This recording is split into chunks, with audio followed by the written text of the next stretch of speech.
موم، میں نے آپ کے کہنے پر آپ کی دوست کی بیٹی سے شادی کر لی ہے، لیکن میں اسے اپنے ساتھ لندن لے کر نہیں جاؤں گا۔ میرے انگریز دوست اس گواہ پر ہنسیں گے۔ ارمان خان زادہ اپنی نئی دلہن کو ریجیکٹ کر کے بنا اس کا منہ دیکھے لندن چلا گیا۔ 2 سال بعد بھائی کی شادی میں آیا اور یہ ایک حسینہ پر دل ہار گیا۔ ہائے بیوٹیفل، تمہارے جیسا معصوم حسن تو میں نے لندن میں بھی نہیں دیکھا۔ شٹ اپ، مجھے تمہارے جیسا آوارہ کی دوستی نہیں چاہیے۔ سامنے کھڑی لڑکی نے تیکھی نظروں سے اسے دیکھا اور اپنے دوپٹے کو کندھے پر درست کرتی ہوئی وہاں سے تیزی سے نکل گئی۔ کون ہو سکتی ہے یہ؟ ارمان نے خود سے سوال کیا۔ حارث کی شادی میں آئی ہے تو یقیناً فیملی سے ہی ہوگی۔ وہ ہال کی طرف بڑھا جہاں شادی کی گہما گہمی عروج پر تھی۔ ہر طرف روشنیوں اور کہکہوں کا شور تھا، لیکن ارمان کی نظریں صرف اسی ایک چہرے کو ڈھونڈ رہی تھیں۔ دوسری طرف وہ لڑکی غصے میں پیر پٹکتی ہوئی برآمدے سے گزر کر ایک چھوٹے کمرے میں آئی جہاں اس کی ساس یعنی ارمان کی ماں صوفے پر بیٹھی مہمانوں سے بات کر رہی تھی۔ امی جان، آپ کا لاڈلا لندن پلٹ بیٹا خود کو پتہ نہیں کیا سمجھتا ہے۔ اس نے غصے سے چائے کا خالی کپ میز پر رکھا۔ ارمان کی ماں بیگم خانزادہ نے مسکرا کر اسے دیکھا۔ کیا ہوا ہادیہ؟ ارمان نے کچھ کہا ہے کیا؟ ہادیہ نے گہرا سانس لیا۔ کہہ رہے تھے ہائے بیوٹیفل، تمہارے جیسا حسن لندن میں بھی نہیں دیکھا۔ میں نے بھی کہہ دیا کہ مجھے تم جیسے آوارہ لوگوں سے دوستی نہیں کرنی۔ بیگم خانزادہ کے چہرے پر ایک گہری مسکراہٹ ابھر آئی۔ انہوں نے ہادیہ کا ہاتھ تھاما۔ 2 سال پہلے جو شخص تمہارا نام سن کر بھاگ گیا تھا، آج وہ تمہاری شکل دیکھے بغیر تمہارے پیچھے گھوم رہا ہے۔ میں نے کہا تھا نا ہادیہ، صبر کا پھل میٹھا ہوتا ہے۔ اب دیکھو وہ خود چل کر تمہارے جال میں پھنس رہا ہے۔ ہادیہ کے چہرے پر ایک سنجیدہ تاثر آیا۔ امی، مجھے اس سے کوئی بدلہ نہیں لینا، بس اسے یہ احساس دلانا ہے کہ جسے وہ ایک گنوار سمجھ کر چھوڑ گیا تھا وہ بھی ایک انسان ہے، اس کی بھی اپنی عزت نفس ہے۔ شادی کی تقریب ختم ہونے کے بعد ارمان رات کے 2 بجے گھر کے لاؤنج میں اکیلا بیٹھا کافی پی رہا تھا۔ اس کا چھوٹا بھائی حارث، جو ابھی نئے دولہا بنے تھے، ارمان کے پاس آ کر بیٹھ گیا۔ کیا بات ہے بھائی، شادی میری ہوئی ہے اور جاگ آپ رہے ہیں؟ لندن کی یاد ستا رہی ہے یا بھابھی کی؟ حارث نے شرارت سے پوچھا۔ ارمان نے کافی کا مگ میز پر رکھا اور سنجیدگی سے بولا، یار حارث، وہ سب چھوڑو، یہ بتاؤ آج تمہاری شادی میں وہ ہلکے نیلے رنگ کے جوڑے میں کون تھی جس کی آنکھیں بڑی بڑی تھیں اور بات کرنے کا انداز بہت مغرور تھا؟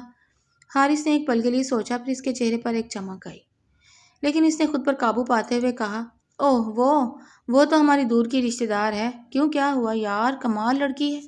ارمان نے دل سے تعریف کی۔ میں نے اس سے بات کرنے کی کوشش کی تو اس نے مجھے آوارہ کہہ کر جھڑک دیا۔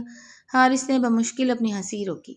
بڑے بھائی، ہر لڑکی لندن کی میم نہیں ہوتی جو آپ کے سوٹ بوٹ پر مر جائے۔ وہ خاندانی لڑکی ہے، ذرا تمیز سے رہیے گا اس کے سامنے۔ ارمان نے مسکرا کر کہا، تم بس مجھے اس کا نام بتاؤ اور یہ کہ وہ کہاں رہتی ہے۔ حارث کھڑا ہوا اور ارمان کے کندھے پر ہاتھ رکھ کر بولا، نام اس کا ہادیہ ہے اور وہ کہیں دور نہیں، اسی گھر میں رہتی ہے۔ یہ کہہ کر حارث کمرے سے چلا گیا، جبکہ ارمان حیرت سے وہیں بیٹھا رہ گیا۔ ہادیہ اس گھر میں؟ اسے اچانک یاد آیا کہ 2 سال پہلے جس لڑکی سے اس کا نکاح ہوا تھا اس کا نام بھی ہادیہ تھا، لیکن اس نے فوراً ہی سر جھٹک دیا۔ نہیں، وہ تو امی کی دوست کی بیٹی تھی، پنڈ کی سیدھی سادھی لڑکی۔ یہ تو کوئی ماڈرن اور پڑھی لکھی لڑکی لگتی ہے۔ اگلی صبح ارمان ناشتے کی میز پر سب سے پہلے پہنچ گیا۔ وہ بے صبری سے ہادیہ کا انتظار کر رہا تھا۔ کچھ ہی دیر میں بیگم خانزادہ آئیں اور ان کے پیچھے ہادیہ بھی تھی۔ ہادیہ نے اب ایک سادہ سا سوٹ پہن رکھا تھا اور بالوں کی پونی بنائی ہوئی تھی، لیکن اس کی سادگی میں بھی ایک الگ کشش ہی تھی۔ ارمان اسے دیکھ کر کھڑا ہو گیا۔ گڈ مارننگ امی۔ Good morning. اس نے ہادیہ کی طرف دیکھا۔ ہادیہ نے ارمان کا مکمل نظر انداز کیا اور بیگم خانزادہ کی کرسی سیدھی کرتے ہوئے بولی، امی جانیں آپ بیٹھیے، میں آپ کے لیے پراٹھا لاتی ہوں۔ ارے ہادیہ بیٹا، تم کیوں زحمت کرتی ہو، ملازم کر دے گا، بیگم خانزادہ نے پیار سے کہا۔ ملازم کے ہاتھ کی چائے آپ کو پسند کہاں ہے امی؟ ہادیہ نے مسکرا کر کہا اور کچن کی طرف چلی گئی۔ ارمان اپنی ماں کے پاس بیٹھا اور دھیمی آواز میں پوچھا، امی یہ ہادیہ ہمارے گھر میں کب سے رہ رہی ہے اور یہ اتنی بدتمیز کیوں ہے؟ بیگم خانزادہ نے ارمان کو گھور کر دیکھا۔ بدتمیز نہیں ہے وہ، بہت سلیقہ مند اور پڑھی لکھی لڑکی ہے۔ شہر کی یونیورسٹی سے اس نے گولڈ میڈل لیا ہے اور اب یہیں جاب کرتی ہے، اور ہاں وہ اس گھر کی عزت ہے، ذرا تمیز سے بات کرنا اس سے۔ ارمان حیران رہ گیا، گولڈ میڈلسٹ ہے؟ اس کے دل میں ہادیہ کے لیے عزت اور بڑھ گئی۔ دوپہر کے وقت ارمان نے ہادیہ کو لان میں لگے پودوں کو پانی دیتے ہوئے دیکھا۔ وہ اپنے کوٹ کے بٹن بند کرتا ہوا اس کے قریب آ گیا۔ دیکھو ہادیہ، رات جو کچھ ہوا اس کے لیے میں معذرت چاہتا ہوں، ارمان نے نرمی سے کہا۔ ہادیہ نے پانی کا پائپ ایک طرف رکھا اور رخ موڑ کر ارمان کی طرف دیکھا۔ مسٹر ارمان، آپ کی معذرت کی ضرورت نہیں ہے، بس آئندہ مجھ سے دور رہیں تو بہتر ہوگا۔ ارے اتنی بے رخی کیوں؟ ارمان نے ایک قدم آگے بڑھایا۔ میں تو بس تم سے دوستی کرنا چاہتا ہوں، میں لندن میں رہتا ہوں، وہاں کا لائف سٹائل بہت الگ ہے، ہم وہاں مل کر۔ ہادیہ نے اسے بیچ میں ہی ٹوک دیا۔ لندن کا لائف سٹائل؟ آپ کو لگتا ہے کہ باہر رہنے سے انسان بہت بڑا بن جاتا ہے؟ انسان اپنے اخلاق اور اپنی سوچ سے بڑا بنتا ہے مسٹر ارمان۔ جو انسان اپنوں کی عزت کرنا نہیں جانتا، وہ چاہے لندن میں رہے یا پیرس میں، میری نظر میں اس کی کوئی ویلیو نہیں ہے۔ ارمان اس کی بات سن کر سکتے میں آ گیا۔ تمہارا کیا مطلب ہے؟ میں نے کس کی عزت نہیں کی؟ ہادیہ کی آنکھوں میں ایک پل کے لیے پرانا دکھ ابھرا، لیکن اس نے خود کو سنبھالا۔ یہ آپ اپنے دل سے پوچھیں کہ 2 سال پہلے آپ نے کس کی عزت مٹی میں ملائی تھی اور کسے بغیر دیکھے گنوار کہہ کر ٹھکرا دیا تھا۔ یہ کہہ کر ہادیہ وہاں سے تیز قدموں سے چلی گئی، جبکہ ارمان وہیں کھڑا اس کی باتوں کا مطلب سمجھنے کی کوشش کرنے لگا۔ اس کے ذہن میں 2 سال پرانی باتیں گھومنے لگیں، لیکن وہ اب بھی سچائی تک نہیں پہنچ پا رہا تھا، کیونکہ اسے لگتا تھا کہ اس کی گنوار بیوی تو گاؤں میں بیٹھی رو رہی ہوگی، یہ شہر کی پڑھی لکھی لڑکی وہ کیسے ہو سکتی تھی؟ چند گھنٹے اس ادھیڑ بن میں گزر گئے۔ شام کو جب وہ لاؤنج میں آیا تو بیگم خانزادہ وہاں بیٹھی تسبیح پڑھ رہی تھی۔ ارمان ان کے پاس جا کر بیٹھ گیا اور کافی دیر خاموش رہنے کے بعد بولی، امی، مجھے آپ سے ایک ضروری بات کرنی ہے۔ بیگم خانزادہ نے تسبیح روکی اور اس کی طرف دیکھا۔ ہاں ارمان بولو، کیا بات ہے؟ امی، یہ ہادیہ جو ہمارے گھر میں ہے، یہ اصل میں کون ہے؟ میرا مطلب ہے اس کا پورا نام کیا ہے اور اس کا تعلق کہاں سے ہے؟ ارمان نے دل کی دھڑکنوں کو سنبھالتے ہوئے پوچھا۔ بیگم خانزادہ نے گہرا سانس لیا۔ ان کے چہرے پر سنجیدگی آ گئی۔ تم کیوں پوچھ رہے ہو ارمان؟ تمہیں تو اپنی اس بیوی کا نام بھی یاد نہیں ہوگا جسے تم 2 سال پہلے گنوار کہہ کر چھوڑ گئے تھے۔ ارمان کا دل جیسے ایک پل کے لیے دھڑکنا بھول گیا۔ امی، کیا یہ وہی ہادیہ ہے، میری بیوی؟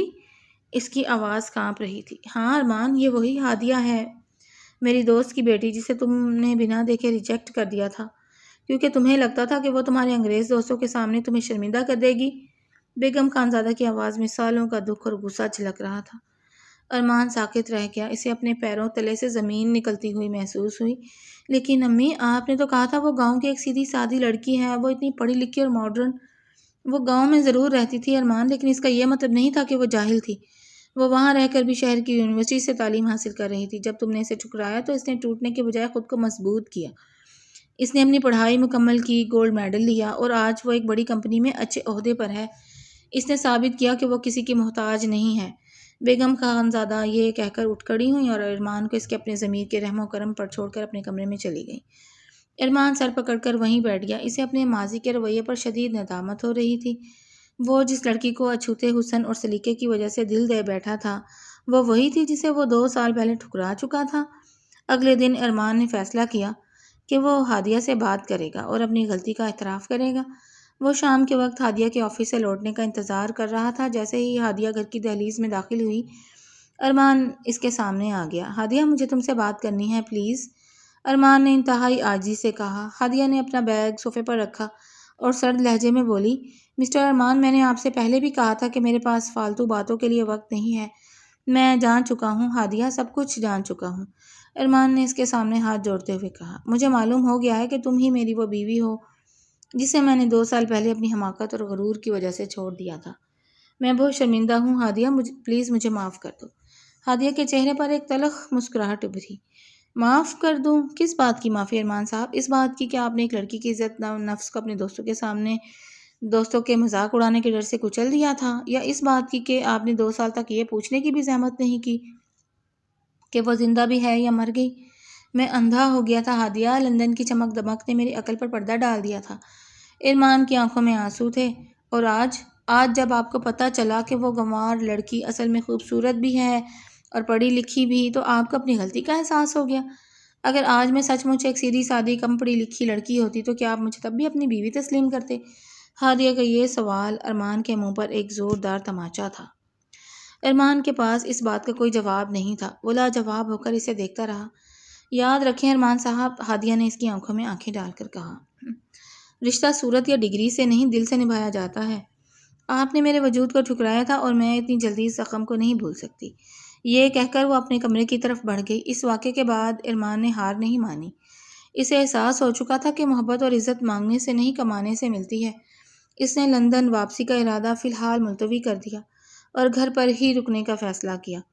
رات کے کھانے پر سب جمع تھے۔ حارث نے ارمان کی خاموشی کو نوٹ کرتے ہوئے پوچھا، کیا بات ہے بڑے بھائی، آج بڑے چپ چاپ ہیں؟ لندن کی فلائٹ کینسل کر دی کیا؟ ارمان نے ہادیہ کی طرف دیکھا جو خاموشی سے اپنی پلیٹ میں کھانا ڈال رہی تھی۔ پھر حارث سے بولا، ہاں حارث، میں اب کہیں نہیں جا رہا، میں یہیں رہوں گا، اپنے ملک میں، اپنے گھر والوں کے پاس۔ بیگم خانزادہ نے ارمان کی بات سن کر ہادیہ کی طرف دیکھا، لیکن ہادیہ کے چہرے پر کوئی تاثر نہیں تھا۔ اگلی صبح ارمان جلدی اٹھ گیا اور کچن میں چلا گیا۔ ہادیہ وہاں سب کے لیے ناشتہ تیار کر رہی تھی۔ ارمان کو کچن میں دیکھ کر وہ تھوڑا حیران ہوئی، لیکن کچھ بولی نہیں۔ لاؤ میں تمہاری کچھ مدد کر دوں؟ ارمان نے آگے بڑھ کر روٹی اٹھانے کی کوشش کی۔ مجھے کسی کی مدد کی ضرورت نہیں ہے، میں اپنا کام خود کر سکتی ہوں۔ ہادیہ نے ارمان کے ہاتھ سے چمٹا لے لیا۔ ہادیہ، تم کب تک مجھ سے یوں ہی بے رخی برتو گی؟ میں سچ مچ بدلنا چاہتا ہوں، میں اپنی غلطیوں کا ازالہ کرنا چاہتا ہوں۔ ارمان نے اصرار کیا، غلطیاں سدھارنے میں وقت لگتا ہے ارمان صاحب، اور کچھ غلطیاں ایسی ہوتی ہیں جن کا کوئی ازالہ نہیں ہوتا۔ آپ میرے راستے سے ہٹیں، مجھے امی کے لیے چائے لے کر جانی ہے۔ ہادیہ نے اسے سائڈ پر کرتے ہوئے کہا اور ٹرے اٹھا کر باہر نکل گئی۔ ارمان کچن میں اکیلا کھڑا مسکرا دیا۔ اسے پتا تھا کہ راستہ مشکل ہے، لیکن وہ ہادیہ کا دل جیتنے کے لیے ہر حد تک جانے کو تیار تھا۔ کچھ دن بعد ہادیہ کے آفس میں ایک اہم میٹنگ تھی اور اس کی گاڑی خراب ہو گئی۔ وہ لاؤنج میں کھڑی پریشانی کی حالت میں مکینک کو فون کر رہی تھی کہ ارمان وہاں آ گیا۔ کیا ہوا ہادیہ، کوئی پریشانی ہے؟ ارمان نے پوچھا۔ میری گاڑی سٹارٹ نہیں ہو رہی اور مجھے 20 منٹ میں آفس پہنچنا ہے۔ بہت اہم پریزنٹیشن ہے آج، ہادیہ نے گھبراہٹ میں کہا۔ تم پریشان مت ہو، چلو میرے ساتھ، میں تمہیں ڈراپ کر دیتا ہوں۔ ارمان نے فوراً اپنی گاڑی کی چابی اٹھائی۔ ہادیہ نے ایک پل کے لیے سوچا، پھر وقت کی کمی کو دیکھتے ہوئے بنا کچھ کہے اس کے ساتھ چل پڑی۔ گاڑی میں دونوں کے درمیان مکمل خاموشی تھی۔ ارمان نے اس خاموشی کو توڑنے کے لیے ہلکی آواز میں ریڈیو آن کر دیا۔ تھینک یو، آفس کے باہر پہنچ کر ہادیہ نے گاڑی سے اترتے ہوئے دھیمی آواز میں کہا۔ شکریہ کی کوئی بات نہیں ہے ہادیہ، یہ میرا فرض ہے۔ شام کو کتنے بجے چھٹی ہوگی؟ میں لینے آ جاؤں گا۔ ارمان نے امید بھری نظروں سے پوچھا۔ نہیں، میں کیب سے آ جاؤں گی، آپ کو زحمت کرنے کی ضرورت نہیں، ہادیہ نے جواب دیا اور تیزی سے بلڈنگ کے اندر چلی گئی۔ ارمان نے ایک لمبا سانس لیا اور مسکراتے ہوئے گاڑی آگے بڑھا دی۔ شام کے 5 بجے ارمان اپنی گاڑی ہادیہ کے آفس کے باہر کھڑا تھا۔ ہادیہ آفس کے بلڈنگ سے باہر نکلی۔ اس نے ارمان کی گاڑی کو وہاں موجود پایا۔ اس نے ایک گہرا سانس لیا اور ارمان کی طرف بڑھی۔ میں نے آپ سے کہا تھا نا کہ میں کیب سے آ جاؤں گی، آپ کیوں آئے؟ ہادیہ نے گاڑی کا دروازہ کھول کر اندر بیٹھتے ہوئے تھوڑے غصے سے پوچھا۔ ارمان نے گاڑی سٹارٹ کی اور مسکرا کر بولا، گاڑی خراب ہو تو باہر کیب کا انتظار کرنا 15-20 منٹ لے لیتا ہے، اور پھر جب شوہر فارغ ہو تو باہر سے گاڑی کروانے کی کیا ضرورت ہے؟ ہادیہ نے منہ دوسری طرف پھیر لیا۔ شوہر؟ 2 سال بعد یہ لفظ یاد آ رہا ہے آپ کو؟ ارمان کا مسکراتا چہرہ سست پڑ گیا۔ ہادیہ، میں جانتا ہوں میں نے بہت بڑی غلطی کی ہے، لیکن کیا تم مجھے ایک موقع بھی نہیں دو گی کہ میں اپنی غلطی سدھار سکوں؟ کچھ غلطیاں ایسی ہوتی ہیں ارمان صاحب جنہیں سدھارنے کی کوشش میں انسان مزید تھک جاتا ہے، ہادیہ نے سنجیدگی سے کہا، اور پھر پورے راستے دونوں کے درمیان کوئی بات نہیں ہوئی۔ گھر پہنچ کر ارمان سیدھا اپنے بھائی حارث کے کمرے میں چلا گیا۔ حارث بیڈ پر بیٹھا موبائل استعمال کر رہا تھا۔ ارمان کو دیکھ کر وہ سیدھا ہو کر بیٹھ گیا۔ کیا ہوا بڑے بھائی، چہرہ کیوں لٹکا ہوا ہے؟ بھابی نے پھر جھڑک دیا کیا؟ حارث نے چھیڑتے ہوئے پوچھا۔ ارمان صوفے پر ڈھیر ہو گیا۔ یار حارث، وہ تو بات کرنے کو تیار ہی نہیں ہے، میں جتنی کوشش کرتا ہوں وہ اتنی ہی دور چلی جاتی ہے، مجھے سمجھ نہیں آ رہا کہ میں اس کا دل کیسے جیتوں۔ حارث نے موبائل سائڈ پر رکھا۔ بھائی، آپ نے اس کے ساتھ جو کیا تھا وہ کوئی چھوٹی بات نہیں تھی۔ ایک لڑکی کے لیے اس کا نکاح سب سے بڑا رشتہ ہوتا ہے، اور آپ نے اسے بنا دیکھے صرف اپنے دوستوں کی طرف سے گنوار کہہ کر چھوڑ دیا۔ وہ تو شکر کریں امی کا جنہوں نے اسے سنبھالا اور پڑھایا۔ میں مانتا ہوں یار، میں اپنی غلطی تسلیم کر رہا ہوں، ارمان نے بے بسی سے کہا۔ صرف تسلیم کرنے سے کام نہیں چلے گا بھائی، اسے احساس دلائیں کہ آپ کو اس کی ڈگری یا اس کی خوبصورتی سے نہیں بلکہ اس کے وجود سے محبت ہے۔ جب تک اسے یہ یقین نہیں ہوگا وہ آپ پر بھروسہ نہیں کرے گی، حارث نے مخلصانہ مشورہ دیا۔ اگلی صبح بیگم خانزادہ کی طبیعت اچانک خراب ہو گئی۔ انہیں تیز بخار تھا اور وہ اپنے کمرے میں بیڈ پر لیٹی ہوئی تھی۔ ہادیہ پٹیاں کر رہی تھی اور ارمان ڈاکٹر کو فون کر رہا تھا۔ ڈاکٹر کہہ رہا ہے وہ آدھے گھنٹے تک پہنچ جائے گا، ارمان نے کمرے میں داخل ہوتے ہوئے کہا اور ہادیہ کے پاس آ کر بیٹھ گیا۔ امی کو بہت تیز بخار ہے، آپ پلیز کچن سے جا کر ٹھنڈا پانی اور ایک صاف کپڑا لے آئیں، ہادیہ نے ارمان کی طرف دیکھے بغیر کہا۔ ارمان فوراً اٹھا اور کچن کی طرف بھاگا۔ وہ پانی لے کر واپس آیا اور ہادیہ کی مدد کرنے لگا۔ رات کے 3 بجے ڈاکٹر دوا دے کر جا چکا تھا اور اب بیگم خانزادہ کا بخار کچھ کم ہوا تھا۔ ہادیہ تھکن سے چور صوفے پر بیٹھ گئی۔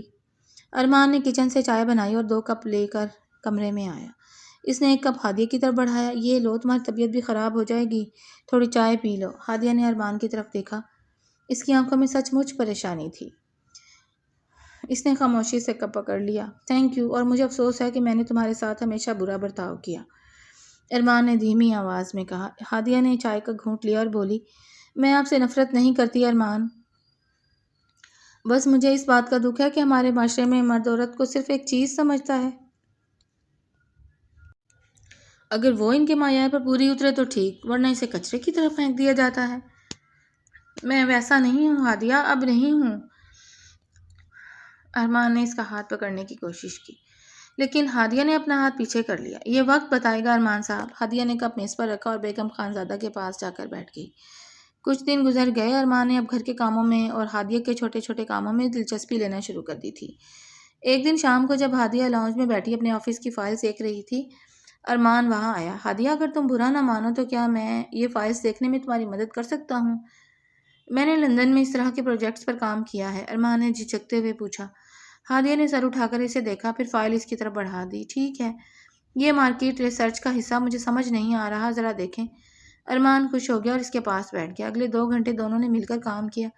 ارمان نے بہت اچھے طریقے سے اسے چیزیں سمجھائیں، جس سے ہادیہ کا کام بہت آسان ہو گیا۔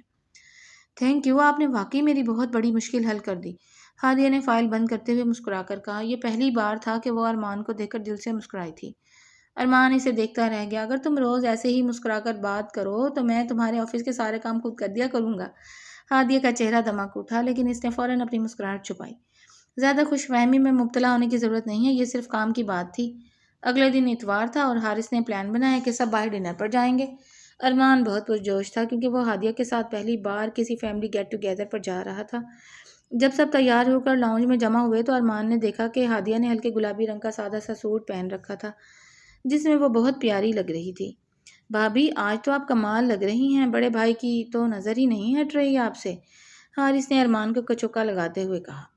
حارث، تم اپنی بیوی پر دھیان دو، میری فکر چھوڑو، ارمان نے گڑبڑا کر کہا، جبکہ ہادیہ شرما کر بیگم خانزادہ کے پیچھے چھپ گئی۔ گاڑی میں ارمان بار بار شیشے سے ہادیہ کو دیکھ رہا تھا اور ہادیہ بھی یہ نوٹ کر رہی تھی۔ ریسٹورنٹ پہنچ کر سب نے کھانا آرڈر کیا۔ کھانے کے دوران ارمان مسلسل ہادیہ کی پسند کا خیال رکھ رہا تھا۔ اسے جو چیز چاہیے ہوتی وہ ملازم سے پہلے خود اٹھا کر اسے دیتا۔ بیگم خانزادہ یہ سب دیکھ کر دل ہی دل میں بہت خوش ہو رہی تھی کہ ان کا بیٹا اب سچ مچ سدھر رہا ہے۔ کھانے کے بعد جب سب واپس گھر پہنچے تو لانج میں بیٹھے ارمان کا فون بجا۔ فون ارمان کے لندن والے دوست جان کا تھا۔ ارمان نے فون اٹھایا اور لانج میں ہی اسپیکر پر ڈال دیا۔ ہیلو ارمان، کیسے ہو بھائی؟ تم تو پاکستان جا کر غائب ہو گئے، کب واپس آ رہے ہو؟ جان نے انگریزی میں پوچھا۔ میں ٹھیک ہوں جان، میں ابھی واپس نہیں آ رہا، شاید میں اب لندن واپس نہ آؤں، ارمان نے جواب دیا۔ کیا؟ کیوں؟ کیا تم نے اپنی اس گنوار بیوی سے پیچھا چھڑا لیا جس کا تم ذکر کر رہے تھے؟ جان کی اس بات پر پورے لاؤنج میں سناٹا چھا گیا۔ ہادیہ کے چہرے کا رنگ اڑ گیا اور اس نے ارمان کی طرف دیکھا۔ ارمان کا رنگ غصے اور شرمندگی سے سرخ ہو گیا۔ اس نے فوراً اسپیکر بند کیا اور فون کان سے لگا کر غصے سے بولا، جان، اپنی زبان کو لگام دو، وہ میری بیوی ہے اور وہ اس دنیا کی سب سے بہترین اور پڑھی لکھی خاتون ہے۔ آئندہ اس کے بارے میں ایک بھی غلط لفظ مت بولنا۔ ارمان نے فون کاٹ دیا۔ اس نے ہادیہ کی طرف دیکھا۔ ہادیہ کی آنکھوں میں آنسو تھے اور وہ بنا کچھ کہے اپنے کمرے کی طرف بھاگ گئی تھی۔ ارمان ہادیہ کے کمرے کے باہر کھڑا دروازہ کھٹکھٹا رہا تھا۔ ہادیہ، پلیز میری بات سنو، وہ پرانی بات تھی، میں نے اب ایسا کچھ نہیں کہا۔ ہادیہ، خدا کے لیے دروازہ کھولو۔ کچھ دیر بعد ہادیہ نے دروازہ کھولا۔ اس کا چہرہ آنسوؤں سے بھیگا ہوا تھا۔ بس کر دیں ارمان صاحب، اب مجھے مزید تماشا نہیں بننا۔ آپ کے دوست آج بھی میرے بارے میں یہی سوچتے ہیں کیونکہ آپ نے ان کے ذہنوں میں میری یہی تصویر بنائی تھی۔ ہادیہ، میں جانتا ہوں میں نے ماضی میں بہت بکواس کی تھی، لیکن آج تم نے خود سنا کہ میں نے اسے کیسے جھڑکا۔ اب میرے لیے تم سے بڑھ کر کوئی نہیں ہے، ارمان نے اس کا ہاتھ پکڑ کر روتے ہوئے کہا۔ ہادیہ نے ارمان کو روتے دیکھا تو اس کا دل بھی پگھلنے لگا، لیکن اس کا زخم بہت گہرا تھا۔ ارمان، مجھے تھوڑا وقت چاہیے، میں اتنی جلدی سب کچھ نارمل نہیں کر سکتی۔ میں تمہیں پورا وقت دوں گا ہادیہ، میں زندگی بھر تمہارا انتظار کرنے کو تیار ہوں۔ ارمان نے اس کے ہاتھ پر اپنے ہونٹ رکھ دیے۔ ہادیہ نے اس بار اپنا ہاتھ پیچھے نہیں کھینچا، جس کا مطلب تھا کہ ارمان کی محبت نے اس کے دل کے بند دروازے پر دستک دے دی تھی۔ اگلی صبح ارمان جب لاؤنج میں آیا تو میز پر ناشتہ لگا ہوا تھا اور ہادیہ بیگم خانزادہ کے پاس بیٹھی چائے پی رہی تھی۔ ارمان کو دیکھ کر وہ اٹھی اور کچن سے اس کے لیے گرم پراٹھا لے آئی۔ یہ لے ناشتہ کریں۔ ہادیہ نے نرمی سے ارمان کی طرف پلیٹ بڑھائی۔ اس کے لہجے میں اب وہ پرانی تلخی اور بے رخی نہیں تھی۔ ارمان نے حیرت اور خوشی سے ہادیہ کو دیکھا۔ تم مجھ سے اب بھی ناراض ہو؟ ہادیہ نے مسکرا کر سر جھکا دیا۔ رات آپ نے اپنے دوست کے سامنے جس طرح میری عزت رکھی، اس کے بعد میری ساری ناراضگی ختم ہو گئی۔ مجھے اب یقین ہو گیا ہے کہ آپ سچ مچ بدل چکے ہیں۔ بیگم خانزادہ اور حارث نے مسکرا کر ایک دوسرے کی طرف دیکھا۔ ارمان نے ہادیہ کا ہاتھ اپنے ہاتھ میں لیا۔ تھینک یو ہادیہ، مجھے معاف کرنے کے لیے۔ میں وعدہ کرتا ہوں کہ اب زندگی بھر تمہاری آنکھ میں ایک آنسو بھی نہیں آنے دوں گا، اور میں بھی اب آپ کو کبھی آوارہ نہیں کہوں گی۔ ہادیہ نے شرارت سے کہا تو پورے گھر میں قہقہا گونج اٹھا۔ ارمان کو اب لندن کی کوئی چاہ نہیں تھی، کیونکہ اس کی دنیا اب ہادیہ کے ساتھ اس گھر میں مکمل ہو چکی تھی۔